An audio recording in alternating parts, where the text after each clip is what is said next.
বন্ধুরা, আজকে একটা মাছের রেসিপি নিয়ে চলে আসলাম। সেটা হচ্ছে ট্যাংরা মাছের তেল ঝাল।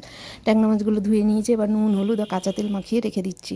একটা পেস্ট করে নেব, আদা রসুন পেঁয়াজ গোটা জিরে গোটা ধনে কাঁচা পাকা লঙ্কা পেস্ট করে নেব।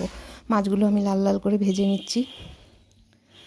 মাছগুলো আমার লাল লাল করে ভাজা হয়ে গেছে। এবার কড়াইতে যে তেলটা আছে ওর মধ্যে গোটা জিরে ধনে ফোড়ন দিয়ে আমি ওই পেস্টটা দিয়ে দিচ্ছি। পেস্টটা ভালো করে মশলাটা কষিয়ে নেব তেলের মধ্যে। মশলার মধ্যে এবার আমি কিছু স্বাদ মতো নুন দেবো, হলুদ দেবো, লঙ্কার গুঁড়ো দেবো, কাশ্মীরি লঙ্কার গুঁড়ো দেবো, দিয়ে মশলাটা ভালো করে তেলের সাথে মিশিয়ে নেব। মশলা থেকে যখন তেল ছেড়ে আসবে তখন আমি গরম জল দিয়ে দেবো।